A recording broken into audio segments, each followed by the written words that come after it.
Greetings everyone, welcome to the channel. We are the Lion Gaming crew, and in this season 28 build guide video, we're going to be taking a look at a brand new season 28 build called Bloodshed. It is the Trag'Oul's avatar, available now on all of our season 28 save variants for PlayStation consoles. So if you're looking for any of the gear shown in this video, all you need to do is hit that link in the description, sign up for Discord if you're not already a member, and you're going to find all of our season 28 variants in the file downloads channel on our Discord. Now, I do want to note you are going to need either Save Wizard or a jailbroken PlayStation to resign the save to your account. But if you don't have either of those and you do have access to a PC or a laptop, a USB thumb drive, and access to an internet connection, you can enter in our free giveaways. We do 2 giveaways every single week for 4 winners each time, for a grand total of 8 winners every single week for a chance to win the free seasonal save file. So without any further ado, man,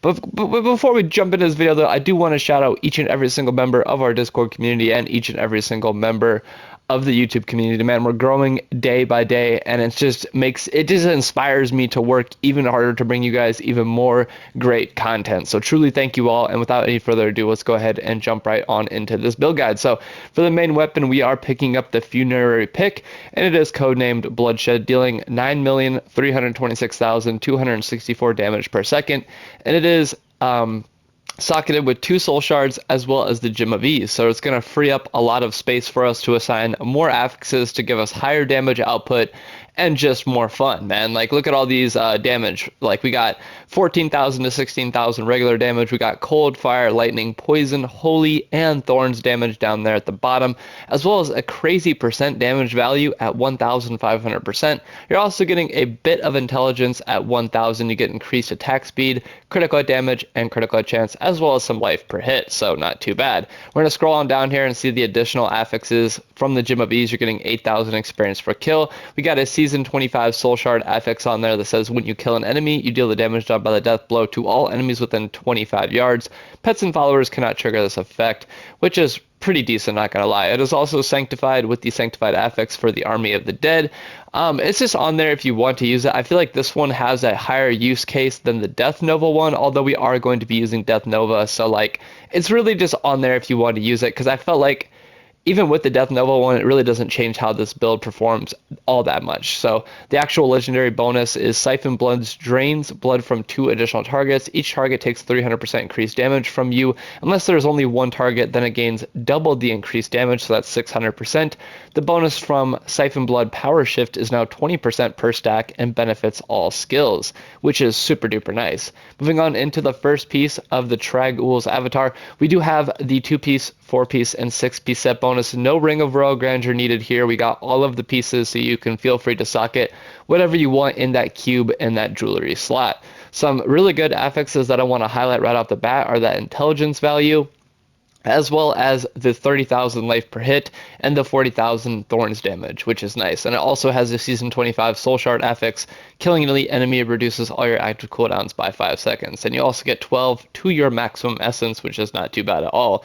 Moving on into the shoulders, same story here, you know, intelligence, thorns damage, as well as that maximum essence buff are going to be the big takeaways. And let's not forget that life per hit, which is super nice, especially since we're using a lot of blood skills here, and it does come in handy here. You'll see it in the gameplay portion.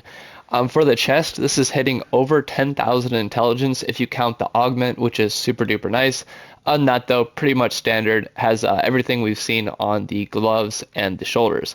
Moving on into the helm, this is why this build can only be had in seasonal, is because of the soul shards socketed into the main hand as well as the helm. So it's got 3 soul shards socketed in here for a grand total of 5 total soul shards, which is super duper nice, giving us an insane amount of affixes to increase this build's potency by a lot. So it's got cold, fire, regular damage. It's got a good intelligence value on there, as well as a really high value of life per hit at 53,920. You also get life after each kill, and you also get life from health potions and globes. So if you start to see yourself losing a lot of health from using your blood spells, you can go ahead and drink a health potion that will restore a lot of your life. You also get increased move speed both after killing an elite pack and picking up a health globe. And this thing is chock full of Season 25 Soul Shard affixes. I mean, there's so many, there's no way I'm going to be able to list them all. But it does go in order from the very first one in the editor, and then the amulet has the rest of them on there. So it has every single Soul Shard affix on this build, which is absolutely insane. Moving on now into the amulet, this is the PvP amulet. So it is going to be buffing all main stats, which is super nice, and you also get 100% damage to all Necromancer skills, meaning that this item is going to ignore durability loss. You never ever have to worry about losing it to the blacksmith. Other than that, though, it does have, like I said earlier, all of the rest of the Soul Shard affixes on here, which is super nice. So if you want to play with a build that has every single one, this is the one for you, man. It's got all of them. And it also has the legendary bonus from the Blood-Tied Blade, which reads, Death Nova deals 400% increased damage for every enemy within 25 yards, up to 25 enemies, which is super, super nice. Moving on into the bracers. These are the Warshin arm guards, so every time you destroy a wreckable object, you gain a short burst of speed. I was kind of torn between putting the Nemesis bracers on here or the Warshin arm guards, but since the follower already has the Nem bracers equipped, we just decided to go with the Warshin arm guards. For the offhand, this is the Iron Rose, codenamed Bloodshed. Pretty decent. This piece also has over 10,000 intelligence if you count that augment, which is nice. And the legendary bonus, attacking with Siphon Blood has 100% chance to cast a free Blood Nova. After cumulatively losing 10% of your maximum life, your Death Nova deals 50% increased damage for 60 seconds. This effect stacks up to 10 times, which is nice if you use it in conjunction with your other blood spells. For the first ring, this is going to be the test ring 516 for immortality, so you're never ever going to die while wearing this piece of gear right here. It does have those increased move speeds both after killing elite pack and picking up health globe, as well as 100% damage to Necromancer skills, which is pretty nice. Other than that, though, just the bonuses from the legendary gems. Moving on into the second ring here, this is the 1 billion physical skill damage ring. This one has a slightly higher percent damage to all Necromancer skills, being at 200%, which is nice. And other than that, though, it's pretty much got everything you'd want to see on here. It's got the increased move speed, it's got the legendary bonuses from the gems, as well as super high values for resource cost reduction, as well as reduced cooldown of all skills. And you also get a chance to deal 144% area damage on hit, and 35% chance to inflict bleed for 400% weapon damage, and 21,000 to 27,000 regular damage, both over 5 seconds.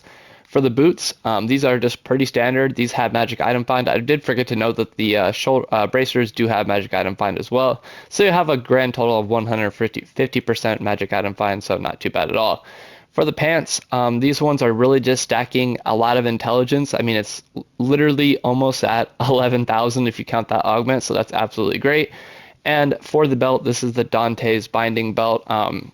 This is if you want to use the Curse Decrepify. It's going to give you an additional 50% damage reduction, which is nice. It's there if you want to use it. It's probably the best belt for this build. It was the one listed on maxroll.gg, so if you do want to use Decrepify in your build, feel free to use it. You will get additional damage reduction, which is nice. You're also going to get the standalone passive, the Spreading Malediction, Swift Harvesting, and the Final Service passive, which is great. So that's all 4 passives there that were listed on maxroll.gg. So you'll have a grand total of 8 passives using your skills as well, so that's pretty nice. Now, fun part, moving on into the skills. For the X ability and the primary skill tree, we're going to be picking up Siphon Blood with the rune Purity of Essence. For R2 is going to be our main damage dealing attack. It's kind of going to be bundled up with the Death Nova, so yeah, it's going to be Bone Spear with the rune Blood Spear. This is how we're going to use to proc that offhand, the Iron Rose, to give us those stacks. Yeah, so we're going to be using Blood Spear. For the square ability and the corpses skill tree, we're going to be picking up Devour with the rune Devouring Aura just to give us increased movement speed. For the triangle ability, this is also going to be our main damage dealing attack. It's going to be Death Nova with the rune Blood Nova. For the circle ability and the reanimation skill tree, it is going to be Land of the Dead with the rune Invigoration. Just in case your health gets super duper low and you don't want to lose any more, you can go ahead and proc that and your skills will no longer cost essence, which is very nice.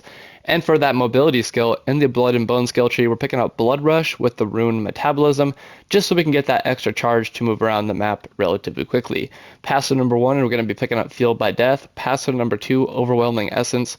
Passive number 3, Draw Life. And passive number 4, Blood for Blood. You can feel free to change these out however you see fit, because the 4 that were listed on Max Roll are already assigned on the build. So feel free to play around with it. Choose whichever ones you want, honestly. For the Q powers, these can be played around with a lot as well, but we're picking up the Envious Blade, the Stewart's Greaves, and the Stone of Jordan Ring. Quickly going over the final damage numbers, and then we'll wrap this video up with some gameplay. So our damage is right at 500 billion, which is nice to see. Bonus damage to elites is super high. The highest value I think I've seen on any of our builds coming in at 460%, which is not bad. Critical chance and critical damage are both capped at their respective values. Cooldown reduction is also ridiculously high at 99.95%, which is not bad at all. Our physical, cold, and poison damage are all at 1 billion, thanks to the Stone of Jordan Ring, as well as the 1 billion physical skill damage ring kind of working cohesively there together. Our damage reduction is at 95.44%.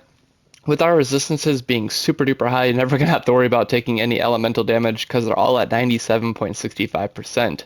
Moving down, our thorns damage is also ridiculously high at 329,000. Our total life bonus is 859%, which is great. Life per second, 160,000. I'm just going to briefly go over the, we've already touched on the life per kill as well as life per hit and the health globe healing bonus. A bonus to gold / gold radius for 110 yards, which is really going to help you using that devouring aura, as well as the resource cost reduction coming at 99.79%. Our movement speed is insanely high at 103%. Gold find is super high, over 1000%, and we've already touched on magic item find being 150%. So with all of that gone out the way, I almost forgot the follower. We do recommend using the Scoundrel follower with the Enigma set. Honestly though, for the skills, you can choose whatever you want, but these are the ones we have chosen here.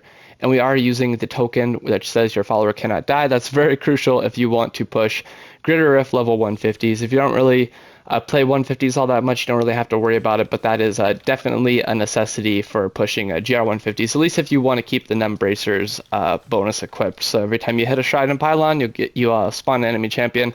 That's just really used for pushing leaderboard times to help you get those leaderboard times a little bit faster, you know what I mean? So quickly, while we're talking about leaderboard times, the clear speeds for this build are right around a minute to a minute and a half. I think the minute and a half was the longest one we've had.